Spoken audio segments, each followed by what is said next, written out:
제가 오늘 말씀드리려고 하는 것은 후쿠시마 5년을 한번 돌아보면서 그런 질문, 과연 그럼 우리는 안전한가 하는 부분인 것 같아요. 그래서 제 생각엔 우리가 그럼 어떤가, 어떻게 우리는 교훈을 또 진짜 제대로 뽑아가지고 우리가 다시는 그런 일이 발생하지 않도록 하고 있는가 하는 것을 좀 말씀드리겠습니다. 전체적으로 원자력 안전에 대한 인식하고 그다음에 안전에 대한 기본 개념, 뭐 여기 계신 분들이 아마 뭐 어떤 분들은 상당히 저보다도 잘 아실 거고 또 조금 아직은 익숙하지 않은 분도 있으시겠지만 하여튼 전반적으로 그렇게 말씀드리겠습니다. 그리고 우리가 그동안 역사적으로 가졌던 세계의 원자력에 대한 중요한 중대 사고라고 하는 거, 그 부분에 대한 교훈이 어떤 게 있을 수 있는가 하는 거하고 그걸 통해서 우리가 어떤 교훈을 얻어가지고 어떻게 우리는 다시는 그게 반복되지 않도록 지금 노력하고 있는가. 그 다음에 결국은 그 세 가지를 다 통해서 공통적인 요소는 뭐였던가 하고 결론을 말씀드리겠습니다. 우리 시대의 패러독스라고 하는 건데 아마 보시면 정말 저는 굉장히 우리 시대를 잘 묘사했다는 생각이 들어요. 멀리 달에까지 갔다 왔지만 아파트 문 앞에 이웃은 점점 더 멀어지고 있는 게 지금 사실입니다. 외계를 정복했지만 우리 내부의 세계는 잊어버렸고 공기정화기를 갖고 있지만 영혼은 더 오염되는 것 같고 원자는 정말 원자는 쪼갤 수 있지만 우리가 갖고 있는 편견은 쪼개지 못하는 그런 상황이 점점 돼가고 있습니다. 그래서 원자력이 비슷한 상황인 것 같다. 그래서 제가 정보는 정말 더 많이 공개하고 옛날에 비해서 정보 공개 뭐 말이 나오지만 훨씬 많아졌습니다. 그렇지만 항상 부족하다고 그래요. 더 부족하다고 얘기합니다. 소통은 굉장히 많아져서 이런 자리 굉장히 많아졌는데 대화는 점점 어려워지고 있고 전문성은 틀림없이 전에 비해서 향상됐는데 믿는 거는 점점 불신이 더 커지고 신뢰는 더 적어졌습니다. 안전체제 틀림없이 전에 비해서 강화됐는데 뭔가 아직도 신뢰를 줄 수는 없을 것 같고 원전은 틀림없이 안전해졌는데 불안감은 더 커져가고 이게 우리의 지금 현실이 아닌가 하는 생각을 합니다. 그래서 후쿠시마 사고 나고 나서 우리도 뭐 여러 가지 조치 많이 했죠. 국민들을 보호하기 위한 뭐 수산물 금지도 하고 뭐 여러 가지 했는데 그 당시에 언론 뭐 한 1년 정도 후였습니다. 언론에 나온 얘기를 보면 뭐라고 그랬냐면 후쿠시마 원전 방사성 오염 물질로 해가지고 태평양으로 매일 600억 베크렐이 바닷물로 들어가고 있다. 그래서 600억 베크렐 하면 600억이라는 소리에 일단 깜짝 놀래요. 어마어마한 양이 돌아가는 것 같습니다. 그런데 이거를 세슘 137에 실제로 몇 그램인가를 보면 이 1g이 안 되는 양이에요. 그걸 떠나서 그 당시에 우리나라에 사실은 지금도 뭐 아직까지 후쿠시마하고 뭐 여러 가지 문제가 있습니다만은 그 당시 우리나라 저는 이제 퀸스에 있으면서 우리나라에서 일본에서 들어오는 그 방사선 뭐 어떤 농수산물 이거에 제한치를 얼마를 놓냐면 킬로그램당 허용 기준치를 100 베크렐 퍼 킬로그램을 했어요.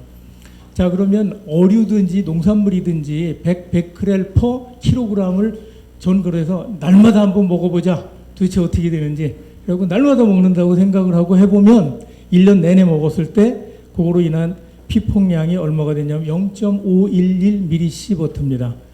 아마 여기 전공을 하신 분들은 밀리시버트라는 단위가 어떤 걸 의미하는지 잘 아시겠지만 1mSib가 우리가 절대 허용하지 않고 일반인들에게 방사선을 허용하지 않는 그런 레벨이고 우리가 지구상에 살기 위해서 또 우리나라 이 땅에 살기 위해서 어쩔 수 없이 받아야 되는 연간 자연 피폭 우주선에도 있고 뭐 여기도 지금 방사선이 있고 그렇지 않습니까? 그래서 그런 것으로 인해서 항상 받아야 되는 게 우리나라에는 2 내지 3mSib예요. 그래서 결국 보면 방사선이라는 게 우리하고 완전히 별개의 세상에 있는 게 아니라 어떤 분들은 그런 얘기해도 방사선이 없는 세계에서 살아야 된다고 하는데 그러면 지구 바깥으로 나가면 방사선이 더 있으니까 안 되고 지구 속으로 들어가도 방사선이 더 나오니까 안 되고 그런 분들은 정말 살 데가 없는 겁니다. 그래서 이걸 보면 여기 보시는 것처럼 사실 우리 삶 속에 방사선이라는 건 곳곳에 우리와 같이 우리 생활 속에 같이 있어요.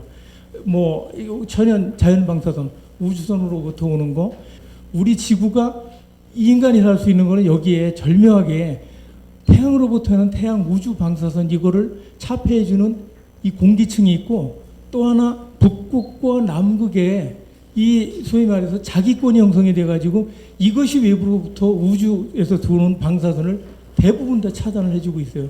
이게 없다면 우리는 살 수 없는 거죠.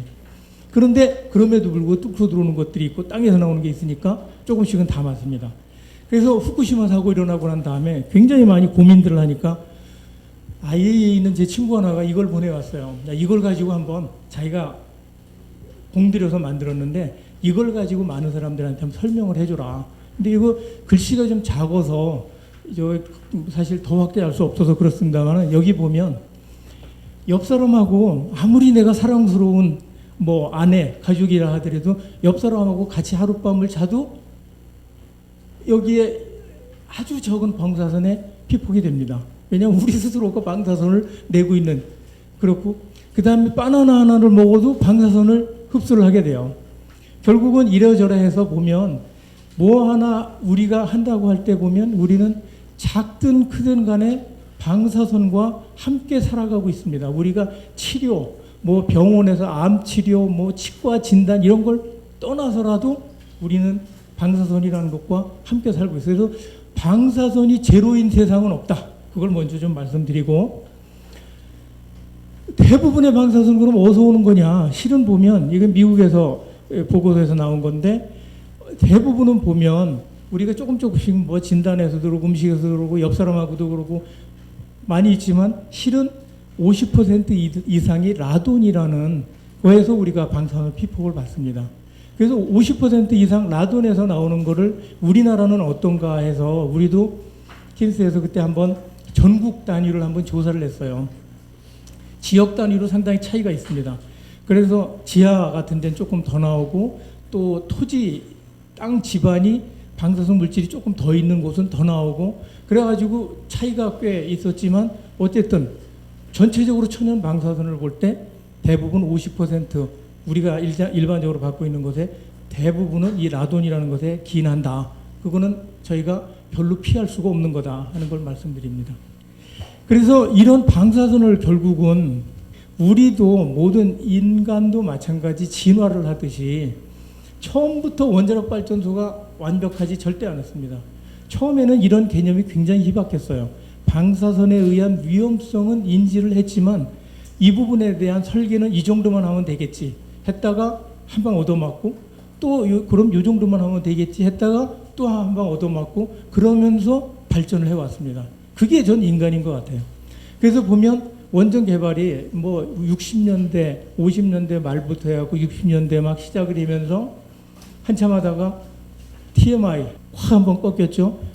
전혀 문제가 없을 거라고 믿었었는데 그 다음에 체르노빌 더 세게 한 방 얻어맞았죠. 그 다음에 이제는 그런 거 없을 거다. 그런데 후쿠시마에서 또 한 번 터졌어요. 그러다 보니까 이제 굉장히 많은 분들이 야 원자력 당신네들 안전하다고 그랬는데 과연 정말 안전한 거냐? 이거 믿을 수 있는 거냐? 하는 모든 질문들을 하게 된 것 같고 거기에 저 역시 원자력으로 한 30년 일을 했던 사람으로서는 답을 해야 되는 것 같습니다. 자, 그러면 원자력 발전소는 어떤 개념이냐? 아까 말씀드린 것처럼 처음부터 모든 개념이 다 완전히 세팅됐던 건 아니었지만 크게 저희가 두 가지였었습니다. 하나는 다중방어였어요. 절대 어떤 것들이 한 번에 무너지지 않게 하겠다. 한 번에 무너져갖고 큰 사고로 가지 않도록 하겠다는 게 첫 번째. 두 번째는 그 한 번 사고가 조그만 거, 고장이나 뭐 사고가 조그맣게 일어났을 때 그걸 막기 위한 배리어가 여러 개 있지만 그 막기 위한 배리어가 혹시라도 또 고장 날 걸 또 가정을 해라. 그래갖고 그걸 단일 고장이랍니다. 그래서 그런 것들을 다 해서 다중성, 다양성, 독립성, 고장 이런 걸 다 포함을 했던 겁니다. 그러다 보니까 자 우리 이렇게 다중 방호벽으로 쳐가지고 우린 문제 없다라고 생각했던 거죠. 정상적인 운전하다가 문제가 생겨? 자 그럼 그건 바로 어떤 조치가 들어가게 하고 그게 안 됐어? 그럼 그 다음에는 또 어떻게 하고 그게 또 안 됐어? 그러면 그 다음에는 더 이상 중대사고로 안 가게 하고 그게 또 안 되면 중대사고가 더 심각하게 되는 걸 막고 그게 또 안 돼서 방사선이 나가면 주민들 피폭을 최소화하기 위한 비상계획을 하고 이게 지금까지 했었거든요. 그래서 그게 다 통과해서 그런 게 다 제대로만 작동된다면 일반 국민이나 환경에는 방사선에 의한 심각한 문제는 없다 하는 게 지금까지 모두 원자력하는 쪽에서 가지고 있었던 논리였었습니다. 근데 이게 불행하게 3번이나 크게 뚫린 거죠. 첫 번째 TMI였었습니다. TMI 때 보면 사실은 제가 쓴 그 원고에 있습니다만은 TMI, 그 다음에 뭐 체르노빌 굉장히 많은 분들 얘기를 하는데 정확하게 이게 왜 일어났는지를 아시는 분은 많지 않을 거예요. 근데 TMI는 사실은 2차 개통 사소하게 보수 점검을 하다가 그 작업자들이 조금 작업이 잘 안 되니까 에이 좀 편한 길로 가자 하고 작업을 좀 다른 방법으로 하다가 그것으로 인해서 야기된 문제입니다. 그래서 2차 개통 소위 말해서 증기 발생기 쪽으로 열을 제거할 수 있어야 되는데 그게 제거가 안 되는데 그랬을 때 보조급수 계통 들어와야 되는데 그건 또 이 사람들이 그렇게 해서는 안 되는데 운전 중에 그 계통을 보수한다고 또 잠궈놨어요. 이거는 스스로 위반한 거예요. 그런 것들이 겹치고 운전원이 실수하고 설계가 미스가 있었고 이런 것들이 겹쳐지면서 결국은 TMI가 생겼습니다. 그래서 이때 인적 오류에 대한 문제가 굉장히 많이 이슈가 됐어요. 그 다음에 체르노빌. 이거는 정말 소련 엔지니어들의 어떻게 보면 창의적이자 무모한 도전이었었습니다. 체르노빌 원전은 어떤 이 엔지니어들이 생각을 했냐면 일반적으로 발전소가 막 돌면 1차 개통에서 이 핵분열이 일어나고 그거 열을 제거해서 그 열을 가지고 증기를 만들어서 그걸 가지고 터바인을 돌려서 전기를 만드는 게 사실인데 갑자기 이거 전기 만든 게 바깥으로 다 빠져야 되는데 갑자기 어떤 이유로 해서 2차 측이 달라게 될 때가 있어요. 그럼 2차 측이 달라게 되면 1차 다 전기가 끊어지는 거니까 일단 비상 디젤 발전기 돌아가고 뭐 이렇게 막 나머지 것들이 쭉 이어서 가야 되는데 이 사람들은 어떤 생각을 했냐면 이게 전기가 딱 달라게 되면 제일 많은 발전소 있는 설비 중에서 제일 많은 전기를 잡아먹는 게 1차 냉각제 펌프입니다. 1차 냉각제 펌프는 디젤 발전기로 연결해가지고 돌리기도 어렵고 그건 일반적으로 그거로 돌리지는 않거든요. 그리고 디젤 발전기를 비상 디젤 발전기 돌린다 하더라도 1분 정도 시간이 걸려요. 다 이게 전기 풀파워로 가가지고 전기를 다시 공급해 주려면 그 한 1, 2분 정도 시간은 일단 바깥에 딱 달라게 되면 터바인하고 제너레이터는 관성 때문에 일단 돌고 있거든요. 그럼 이 돌고 있는 것으로 인해서 만들어지는 전기 거꾸로 바깥으로 내보내지 못하지만 야 안에서 이거 끌어다 쓸 수 있는 거 아니야? 이런 기발한 생각을 한 거예요. 그래서 그걸 연결해서 그러면 이 제일 전기 많이 먹는 이 펌프를 돌리자 잠깐만.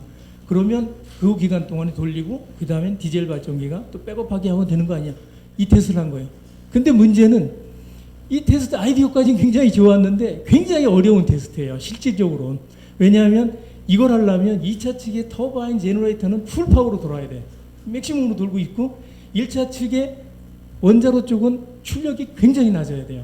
그게 절묘하게 밸런스가 맞아야 되는데 그 테스트는 굉장히 어려운데 불행하게 이 테스트를 하려고 하는 날 저기 키예프 당국에서 미안하지만 지금 전력 사정이 좀 안 좋으니까 좀 발전소 죽이지 말고 발전 좀 계속 해달라 하는 부탁이 들어온 거예요. 그러니까 테스트 못하고 그걸 연기하고 밤으로 했어요. 밤에 오퍼레이터 중에서 제일 신참 오퍼레이터가 하필이면 그 자리에 들어간 거예요. 이 신참 오퍼레이터는 이 테스트를 해라니까 뭐 노후도 못하고 끙끙 앓으면서 진행을 한 거예요. 그러다 보니까 출력이 올라갔다 내려갔다 몇 번 하다가 결국 제어가 안 돼가지고 실제 이 발전소에 열 출력이 뭐 3,000메가와트 정도 되는 거였는데 33,000메가와트까지 급격히 폭주를 하면서 이게 폭탄이 된 겁니다. 그래서 이거는 출력 폭주로 인한 폭발이에요. 딴 게 아니고. 이런 거는 그래서 사실 딴 어떤 나라에서 다시는 일어나기 어려운 그런 사고입니다. 그 다음에 일본. 이건 너무나 잘 아시는 거지만 아시다시피 이 사고가 일어난 다음에 많은 분들이 야 이런 똑같은 사고가 일어날 가능성이 있는 거 아니야. 그랬을 때 미국 NRC 규제위원장이 굉장히 명쾌한 답을 일어나지 않는다. 우리나라. 미국은 일어나지 않는다. 왜 그러냐? 일어난 이유는 일본의 동북에 있던 폴트가 지진 때가 굉장히 뭐 다들 알아요. 이거 환태평양 조선대 뭐 위험한 액티브 폴트 있다는 걸 아는데 이 폴트가 슬라이딩 되는 게 있고 서브덕션 폴트라고 하나는 들어가고 하나는 밀어 올려지는 그런 게 있는데 이건 서브덕션 폴트가 500km 정도 가까이가 연결이 되면서 일어난 거예요. 그러다 보니까 쓰나미가 어마어마하게 큰 게 온 거죠. 그러면서 그 당시에 NRC 규제위원장이 미국에는 서브덕션 폴트가 없다. 캘리포니아가 지진이 많다고 하지만 그 근처에는 우리가 조사한 바로는 없다. 그래서 절대 이런 건 일어날 수 없다라고 단언을 했어요. 우리나라는 그럼 가능하냐? 다행히 일본이 다 막아주고 있습니다. 이런 폴트 없어요, 우리나라에. 그리고 가장 많이 일어날 가능성이 있다고 하는 게 이 동북의 일본의 이쪽 부분인데 거기도 지금 서브덕션 폴트는 아니라고 지금 다 알고 있습니다. 그렇다면 문제는 없었는데 일본 거를 가만히 보면 이런 지진에 의해서 그것보다는 요 다음 거를 굉장히 많은 아까 말씀드린 것처럼 디펜스 인덱스 심층 방어했지만 절묘하게 첫 번째 레이어, 두 번째 레이어가 다 완벽하지 않고 조금씩 고장날 수 있거든요. 그런 게 절묘하게 구멍이 연결되고 갖고 마지막에 간 겁니다. 그래서 한번 보면 이것보다 이걸 한번 보여드리면 IAEA에서 가장 최근에 나온 보고서에 가장 잘 정리를 해놨습니다. 거의 뭐 볼륨 한 수천 페이지짜리인데 거기에 보면 사실은 지진이 일어나고 나서 발전소는 다 정지를 1, 2, 3, 5기가 돌고 있었는데 정지를 제대로 했어요. 그러면 아까 요 앞에 보여드린 것처럼 1단계에서 정상 운전 중에 문제가 발생됐을 때 여기서 제대로 그러면 대응이 됐느냐? 제대로 대응된 거예요. 안전하게 정지가 됐으니까. 그런데 두 번째 쓰나미가 왔을 때 전기가 모든 전원이 나가버렸습니다. 모든 전원이 제가 말씀드린 거는 자체적으로 원자로가 죽었으니까 더 이상 전원을 했지만 외부에서 오는 전원까지도 다 나가버리고 배터리까지 다 나간 거예요. 그러다 보니까 결국은 여기에서 첫 번째는 됐는데 여기서 있지만 일단 전원 다 나갔으니까 이쪽으로 넘어온 거죠. 근데 여기에서 전원이 다 살아야 뭔가가 이쪽으로 갈 수 있는데 전원이 다 죽었어요. 그 다음에 이게 안 됐으면 와서도 그 다음 사고 면에 또 완화를 시킬 수 있는 게 전기가 살아있어야 뭐가 되는데 이것도 또 다 죽어서 이것도 안 돼요. 그 다음에 이것도 전기가 살아있어야 뭐가 되는데 이것도 다 죽었어. 결국 여기서 일어나면서 모조리 이걸 다 꿰뚫고 한꺼번에 일로 넘어온 겁니다. 그래서 결국 보면 뭐 1호기, 2호기, 3호기, 4호기 막 계속적으로 문제가 있었는데 저희가 여기서 그동안에 우리가 사고를 얘기하면 항상 실패만 하이라이트 했어요. 뭐가 잘못돼서. 근데 저는 여기서 우리가 한번 성공에 대한 교훈도 좀 얻을 필요가 있다. 일본의 쉬운 4개 발전소가 돌고 있는데 4개의 후쿠시마는 진짜 어떤 말로 이런 표현하면 그렇지만 진짜 박살났죠. 근데 쉬운 개 발전소는 괜찮았어요.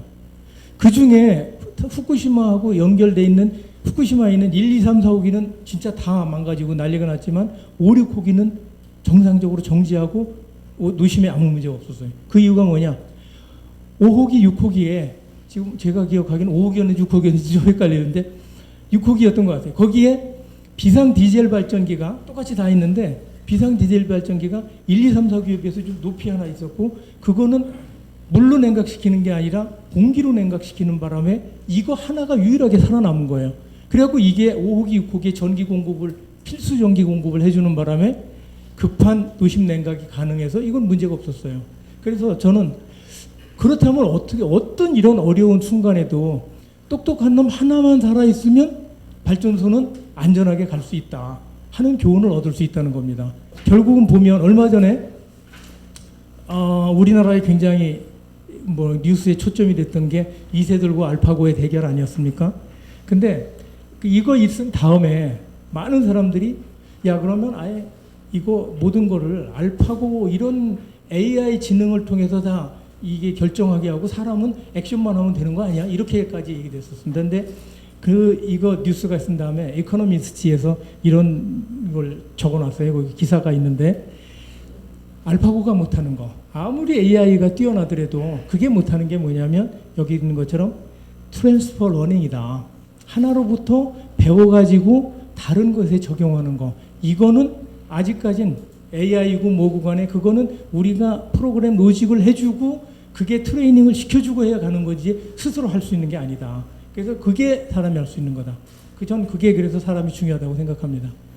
그래서 보면 원자력을 그러면 이거 왜 이렇게 우리가 위험까지 기업쓰면서 해야 되느냐. 전 이게 그 OECD에서 나온 EIA에서 나온 보고서에 보면 전기값이에요. 보면 독일, 덴마크 우리보다 신재생 사실은 실상을 보면 문제가 많습니다. 우리보다 전기가 훨씬 비싼데 우리는 엄청나게 싸게 하고 있다 하는 거하고, 아이고. 그 다음에 후쿠시마 조사를 했는데 생각보다 저는 이거 언더 에스티메이트 하려고 그런 게 아니라 WHO에서 조사를 했는데 그 심각하진 않더라 하는 거였고, 마지막으로 하나 말씀드리려고 하는 게 2011년 후쿠시마 되기 전에 2008년 9년 원자력이 막 다시 르네상스가 오는 것 같은 그 시기가 있었지 않습니까? 그때 필리핀에서 저희한테 연락이 왔어요. 그래가지고 자기네 원자력 발전소를 다시 살려야 되겠다. 그래서 저도 놀랐어요. 아니 필리핀에 무슨 원자력 발전소가 있어. 그랬는데 저도 그래서 조사를 해봤더니 필리핀에 바탄이라는 원자력 발전소가 있어요. 이게 우리나라에 있는 고리 2호기하고 똑같은 모델이에요. 자, 바탄 원전은 어떤 거였냐면 똑같이 3년 늦게 졌어요. 그래갖고 86년도에 완공이 딱 돼갖고 해결료를 넣으려고 해결료까지 딱 갖다 놨는데 그때 조금 이따 체르노빌이 딱 터졌어요. 체르노빌이 딱 터지니까 막 필리핀에서 난리가 난 거예요.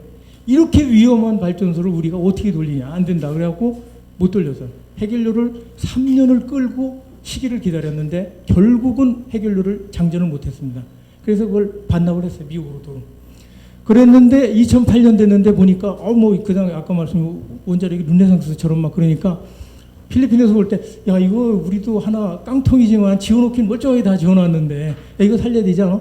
그래갖고 의회에서 그 당시 특별 예산을 결정했어요. 야 이걸 살려라. 우리도 살리자. 그래갖고 필리핀에서 우리나라 고리유기가 똑같으니까 막 보러 온 거예요. 야 고리유기 어떻게 돌렸냐? 안전하려면 뭘 해야 되냐? 그래갖고 저희가 컨설팅도 뭐 해주고 뭐 한참 했었습니다. 그렇게 해가지고 특별 예산이 마련돼가지고 움직이려고 하는데 후쿠시마가 터졌어요.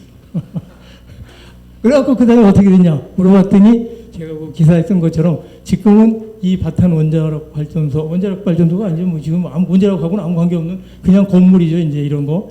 한 20명 정도가 지키고 있는데 이거를 저기 관광 지역으로 지정을 했어요. 그래서 투어리스트 플레이스가 됐습니다. 그래서 저는 중요한 거는 자, 우리가 어떤 것이든 간에 자동차를 운전하지 않는 게 제일 안전하죠. 그런데 운전하지 않는 자동차는 무슨 소용이 있습니까? 도로 위에 올라가야 자동차는 가치가 있는 거지. 그래서 원자력 발전소 마찬가지. 없는 것보다는 있는 게 리스크가 더 클 수밖에 없어요. 그런데 중요한 거는 우리가 그걸 어떻게 관리하면 되느냐 하는 거는 알고 있다는 겁니다. 그리고 그런 걸 안다면 용기를 낼 수 있다는 거죠. 그 용기마저 내지 못한다면 바탄 원전처럼 되는 겁니다. 그래서 저는 우리가 바라는 원자력 안전, 바탄 원전과 같은 그런 안전은 아니지 않느냐. 우리가 가져야 되는 안전은.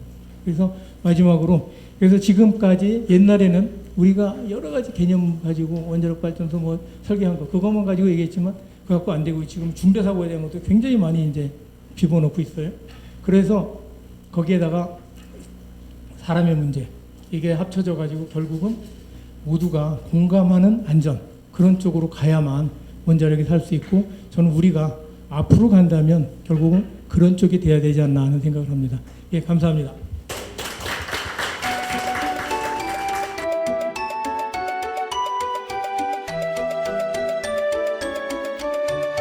안녕하십니까. 소개받은 경희대학교 허균영입니다. 벌써 후쿠시마 사고가 일어난 지 5년 됐는데요. 2011년 3월 11일이 금요일이었습니다. 제가 좀 나름 기억을 하는 이유는 저희 학교 학생들 개강 파티하는 날이었습니다.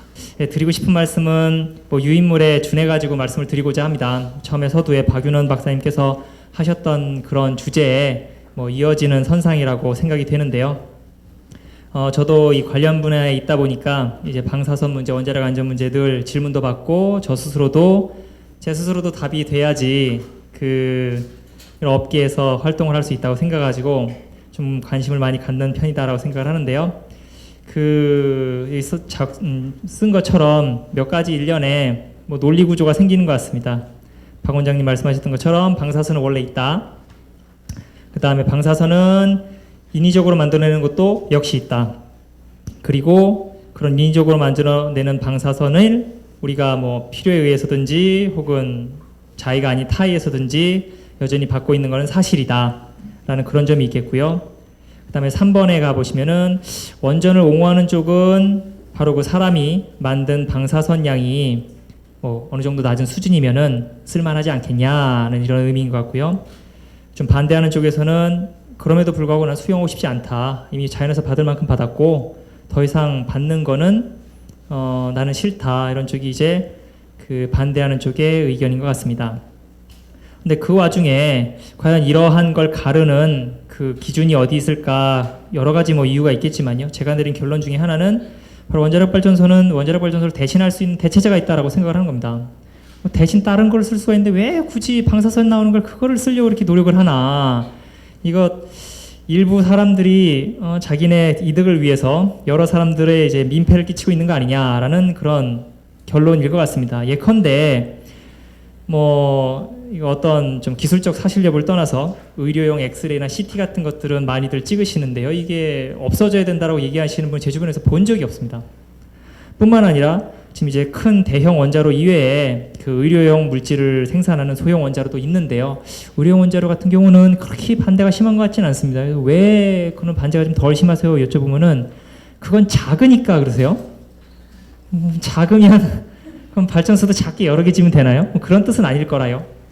아마도 이 문제는 이게 생활에 필요한 뭔가 이렇게 필수적이라고 생각하면은 위험을 좀 감수하고 가는 경향이 있는 것 같고요. 아니면은 이런 식인 것 같습니다.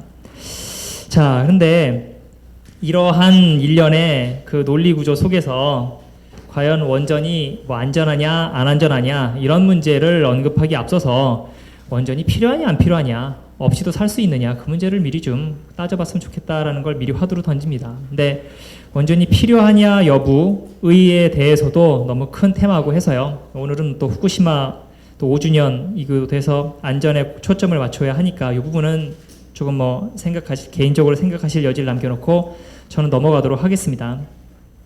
안전 문제를 다시 좀 점검해 보려고 하는데요.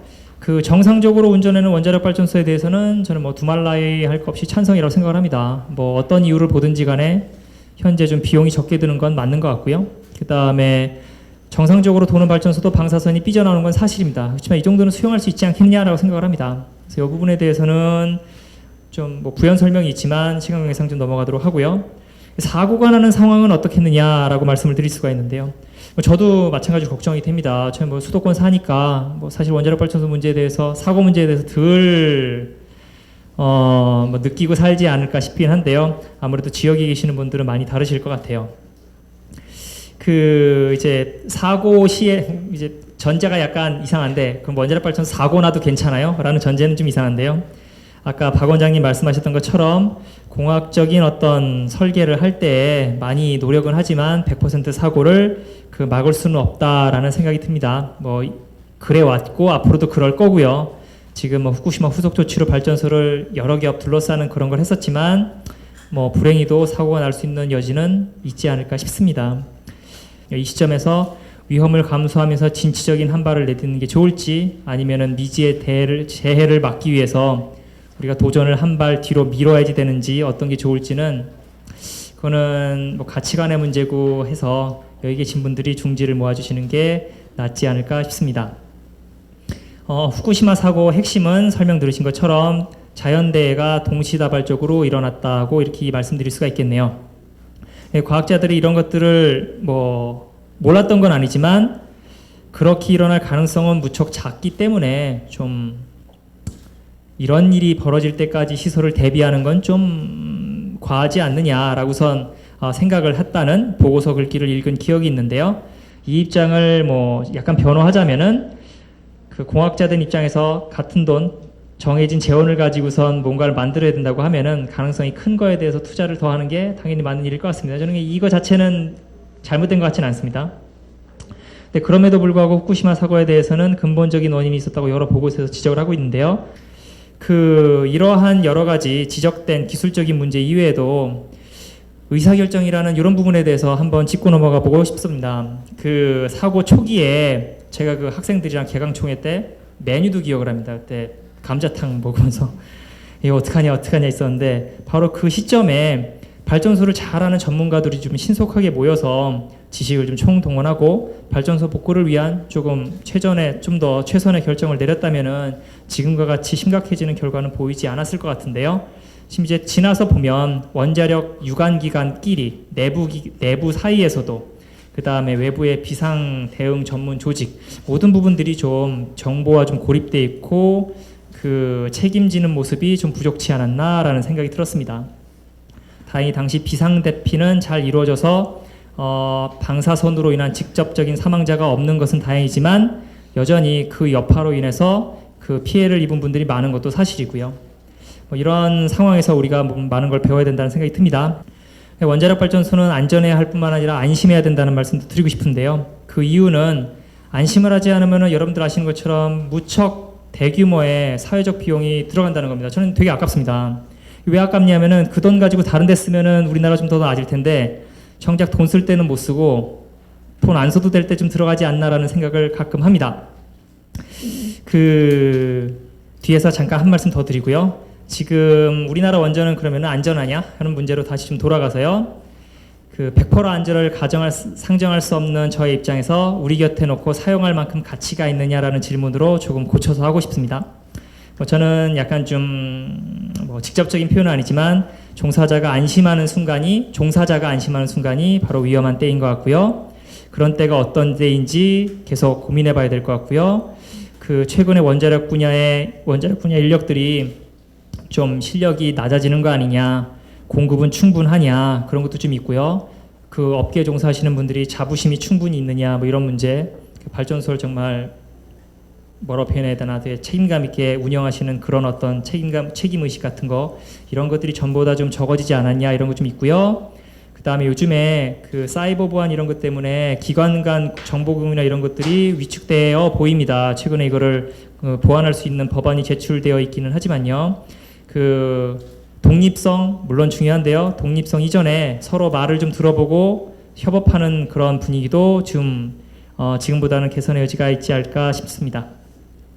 그 원전에서 사고가 발생할 확률이 매우 적으니까 원전은 사용할 수 있다라는 견해는 잘못된 건 아니지만 저는 조금 아닌 것 같습니다. 한 번의 사고가 나도 그 사고로 인해서 그 어떤 피해가 있기야 하겠죠. 그렇지만 우리가 수용할 수 있을 만큼 작다는 것을 보여야지 맞는 것 같은데요. 지금 강화된 비상대응 조치나 이런 걸 통해서 이전보다는 훨씬 그 좋아진 그 사고 대응의 절차가 마련되었다고 보여집니다. 그 제가 이제 원전 안전에 대해서 가장 걱정하는 거는 아까 이제 원전 안전을 위해서 필요한 돈은 들여야 되고 한다는 건데 불필요하게 많이 들어가는 게 참으로 안타깝다는 그 점인 거고요. 원전 안전을 막을 장치는 나날이 개선되고 있고요. 사고가 났을 때에도 우리가 상황을 잘 판단한다면은 저의 지금의 생각에는 원전을 사용하면서는 득이 과히 나쁘진 않을 것 같다라는 말씀입니다. 한번 이제 마지막 클로징인데요. 우리나라 이웃나라 중국에 여러분들 소식 들으셨겠지만 2050년까지 약 400개, 지금 현재 400기가 돕니다. 전 세계에. 중국에만 2050년까지 400개의 원전을 중국의 동해안, 바로 우리나라의 서해안에 깔 예정인데요. 중국도 사고 시 편서풍 생각해서 내륙에 원전 짓는 계획을 취소했습니다. 그러면 중국에서 만에 하나 또 사고가 잘못해서 나면 그 여파가 우리나라에 올 게 무척 명약관화해 보이는데, 물론 사고 대응 조치를 잘 취해야겠죠. 하지만 이게 너무나 상황이 와전되고 오판을 하는 그런 경우가 벌어지면 우리나라 과연 이런 상황에서 얼마만큼 감당할 수 있을까 심히 고민입니다. 그래서 뭐라고 설명드리나, 일방적인 소통이 필요한 때도 있는 것 같습니다. 이러한 상황을 주변에 원자력 논의를 할 때나 좀 말씀을 드려서 우리가 방사선 안전이 중요하긴 하지만 너무 과하진 않은가 한번 좀 들어봐 줬으면 좋겠다는 거, 원자력 안전, 안심을 이룰 수 있는 가교 역할이 되는 그런 활동들이 필요하다는 거, 이런 것들을 저는 오늘 좀 강조드리고 싶습니다. 감사합니다. 예, 감사합니다.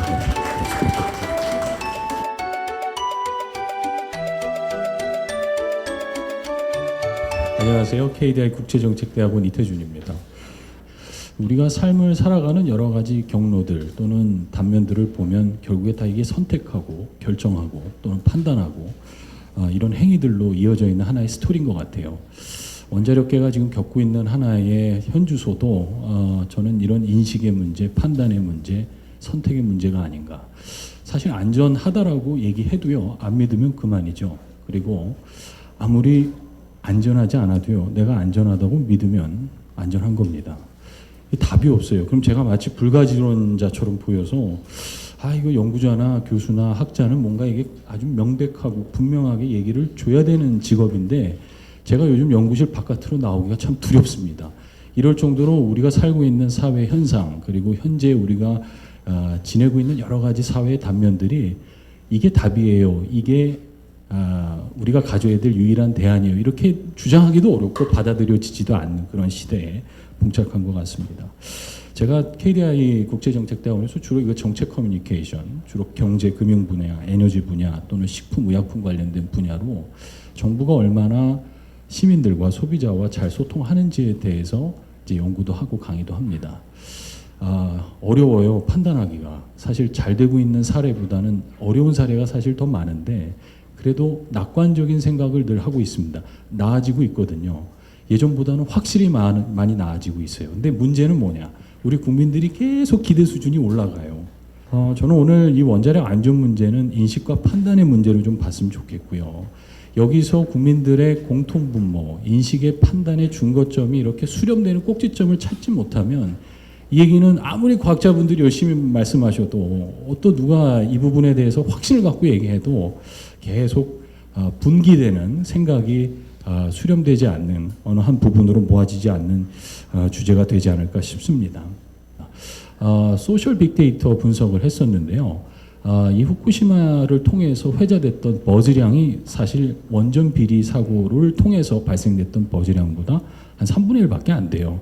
그러니까 우리나라 국민들은 윤리적이고 도덕적인 부분에서 문제가 되면 공분하시는 거죠.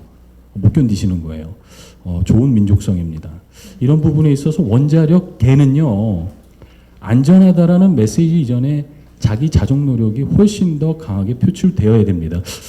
제가 좋아하는 패러다임이 하나 있습니다. 거버넌스하고 PPP라고 합니다. Public Private Partnership이라고 하는데 결국에 협치를 통해서 국민 전체 또는 정부와 국민이 협치를 통해서 공공 문제를 또는 사회적 난제를 해결하고 집합적 지성을 도모하는 거죠.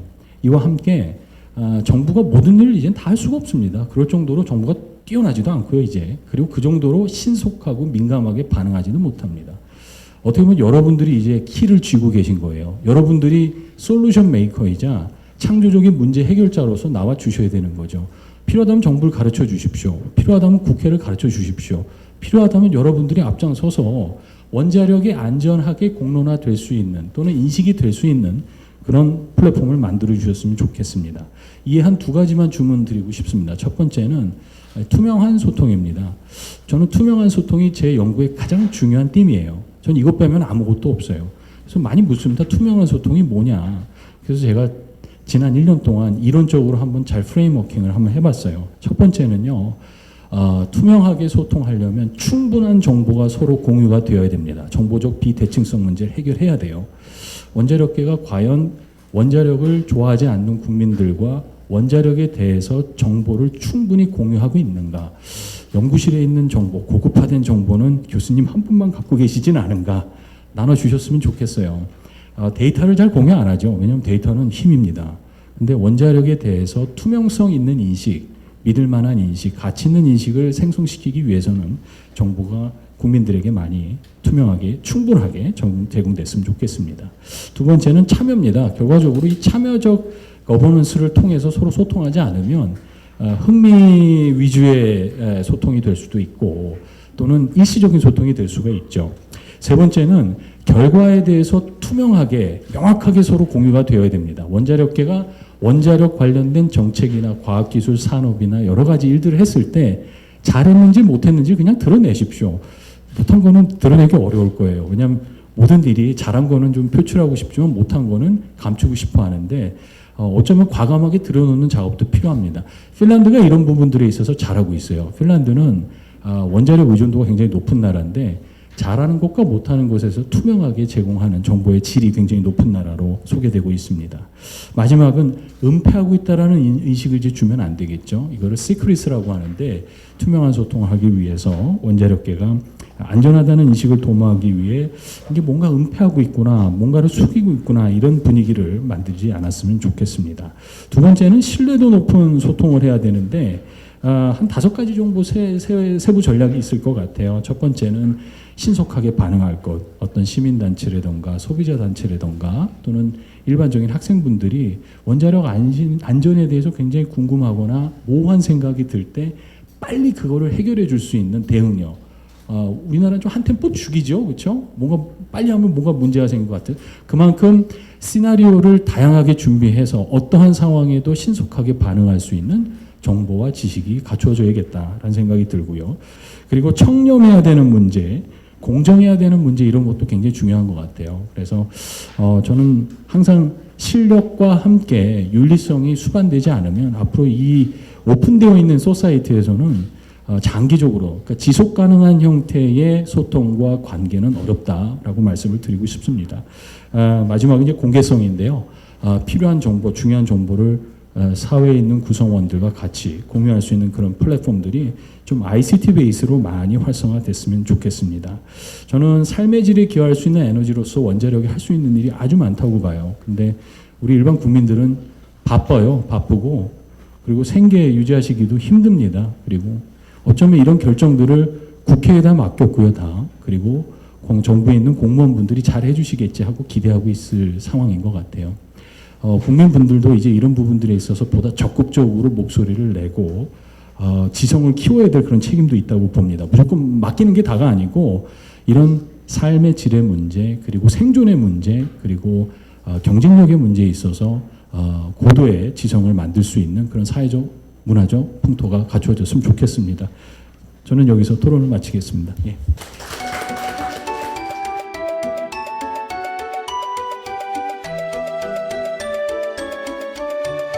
예, 안녕하세요. 원자력연구원의 부원장 맡고 있는 백원필입니다.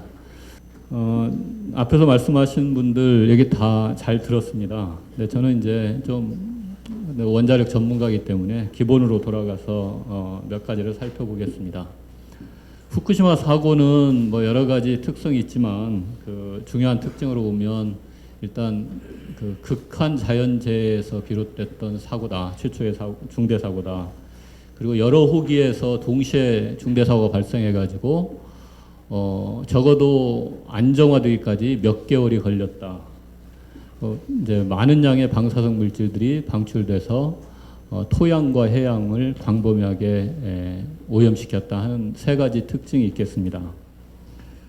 그런데 이제 이러한 사고가 일어나게 된 그 원인이 뭐냐? 뭐 기술적인 원인부터 매우 다양하게 생각할 수 있지만 가장 기본적이고 직접적인 원인을 들라고 하면 미국에서 설계된 원자력 발전소를 일본에 도입해 지으면서 일본 고유의 그 자연적인 특징, 지질학적 특성을 충분히 고려하지 않았다. 저는 그렇게 생각합니다. 예를 들어서 후쿠시마 원전을 처음 지을 때 그 지진에 대한 설계 기준이 우리나라 고리 원자력 발전소보다 낮았습니다. 이해가 되시나요? 저는 뭐 그걸 보고는 도저히 이해할 수가 없었습니다. 쓰나미 설계 기준이 4.7m였습니다. 바닷가 보시면 알지만 4.7m 높이는 정말 아무것도 아닙니다. 이제 이렇게 된 것은 결국은 그 중요한 의사 결정들이 실제로 그때 이미 알고 있었던 그 지식조차도 제대로 활용하지 않고 어떤 의사 결정들이 내려졌기 때문에 그런 것이 아닌가 그렇게 생각을 합니다. 만약에 쓰나미에 대비해서 그 여러 가지 안전 설비의 위치만 조금 바꿨더라도 문제는 훨씬 달라졌을 걸로 생각합니다. 이제 후쿠시마 사고 일어난 뒤에 한 6개월 정도는 뭐 각각 기관에서 일하느라고 바빴고요. 그 지나고 난 뒤에 원자력 학회에서 후쿠시마 위원회라는 걸 만들었습니다. 그래서 한 50여 명의 전문가가 참여했고 제가 거기서 위원장을 맡아서 한 1년 반 정도 좀 그 사고를 분석을 하고 고민을 했는데 이제 그때 저희가 여러 가지 교훈을 도출했는데 5개 분야에서 22개 정도 교훈을 도출하고 그러면 그 교훈을 바탕으로 우리나라에서는 그 안전성을 확보하기 위해서 어떻게 해야 될 것인가 해서 그 10개 정도를 도출한 걸 지금 이 자료에 지금 나와 있습니다. 지금 이 시점에서 살펴보면 여기서 저희가 제안했던 것은 저희 제안을 보고 한 것은 아니겠지만 거의 대부분은 현재 그 이미 추진했거나 추진하고 있는 것이라고 그렇게 판단을 하고 있습니다. 그런데 이제 이걸 보면서 이 모든 그 안전성 향상 또는 확보 대책을 관통하는 가장 중요한 그 개념은 뭐겠는가? 최상의 지식에 기반해서 의사결정을 하는 것이 중요하다. 이제 이 정도를 어떤 결론을 지어놓고 이걸 한마디로 어떻게 표현하는 게 가장 설득력이 있을 건가를 고민하다가 지금 IAEA에 그 관련된 어떤 심포지엄이 있을 때 이제 제가 주제 발표를 요청을 받고 만들어낸 말이 Do the right things right였습니다. 그러니까 올바른 일을 제대로 하자.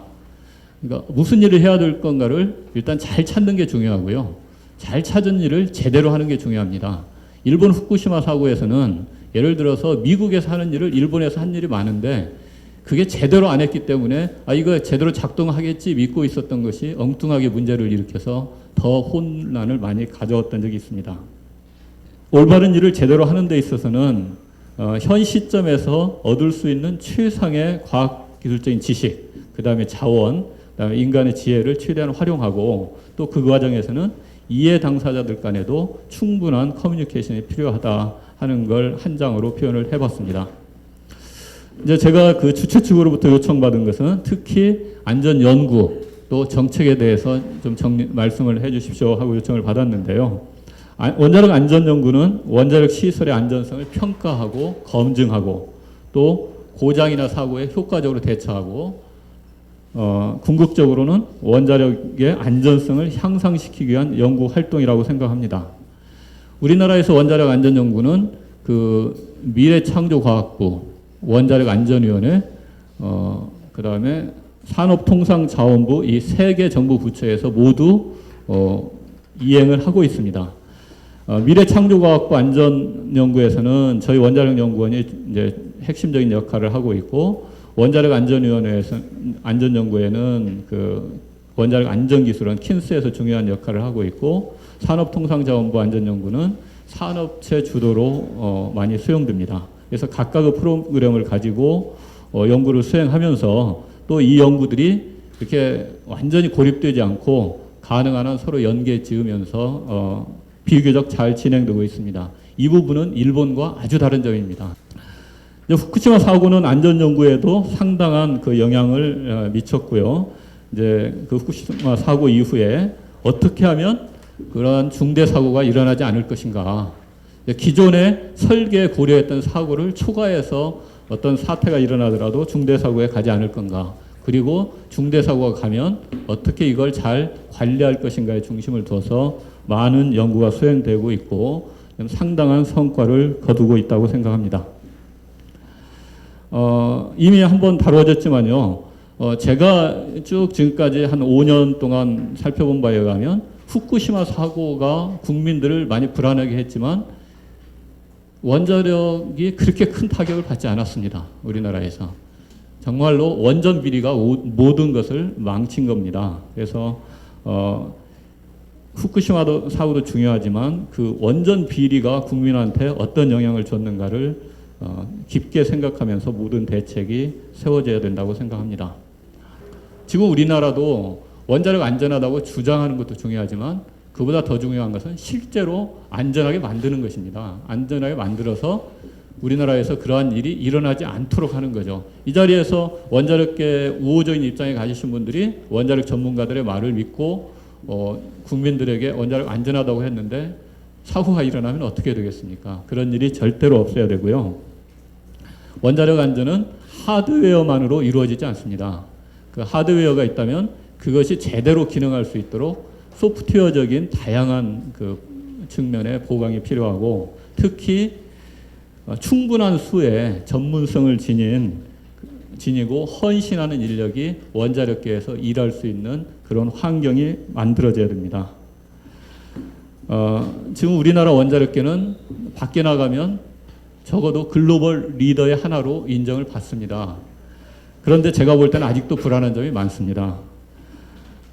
우리가 이제 국제사회를 포함해서 어떤 책임 있는 리더로서 제대로 역할을 하려면 그 안전문화를 포함해서 정말로 다시 한번 우리가 해야 될 일을 잘 찾아서 그걸 제대로 해내겠다는 그런 자세가 반드시 필요하다고 생각합니다. 네, 감사합니다.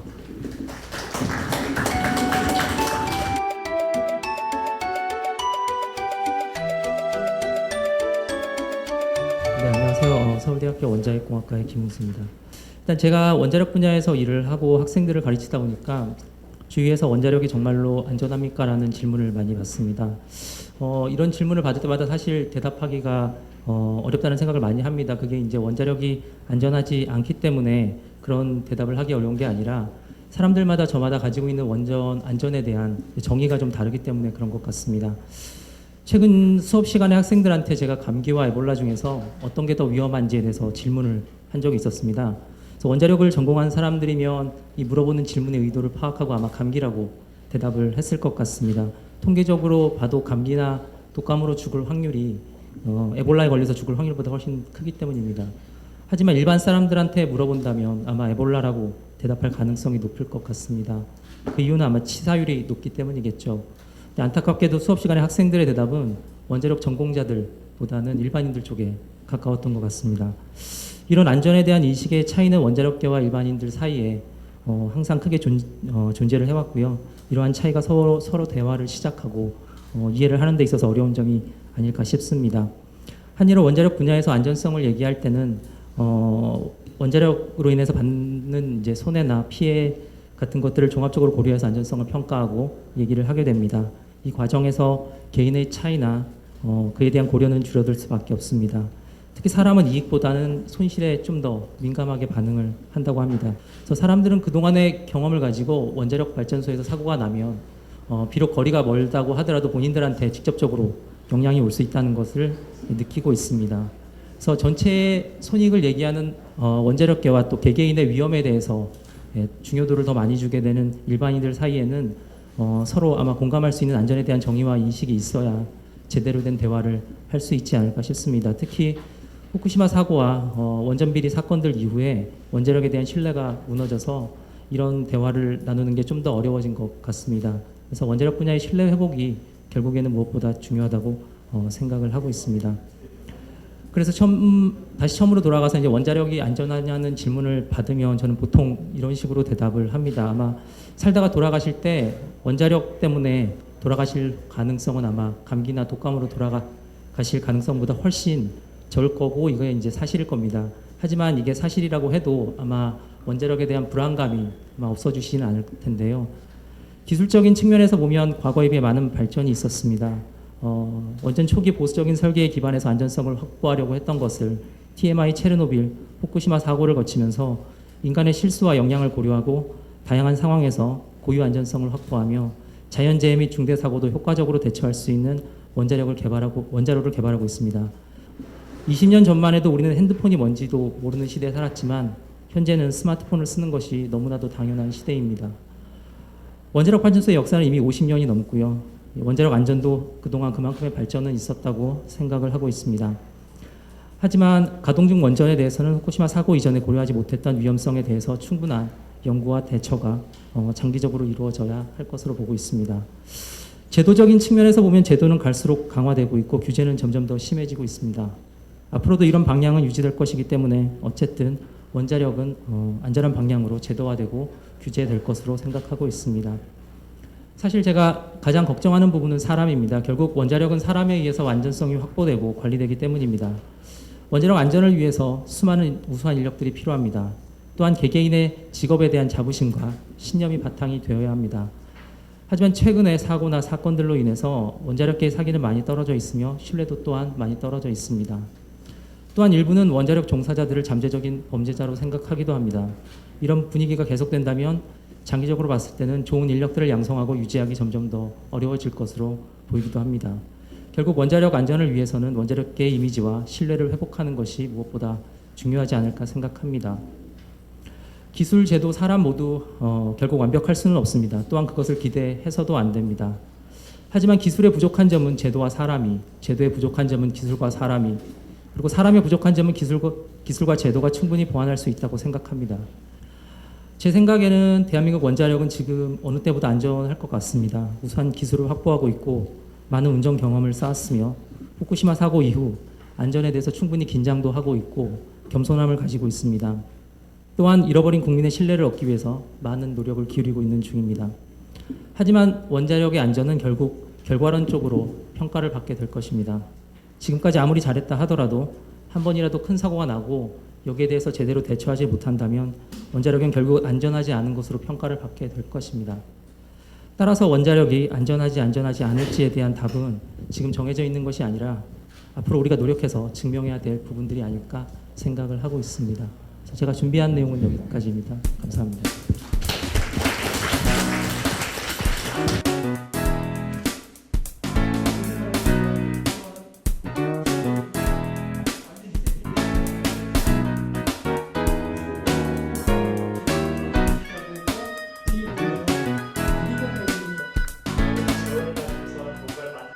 평소에는 이제 편중된 시각으로만 많이 얘기를 들었었는데 오늘 같은 경우는 다양한 얘기도 많이 해주시고 또 질문에서도 많이 배울 수가 있어서 좋았던 것 같아요.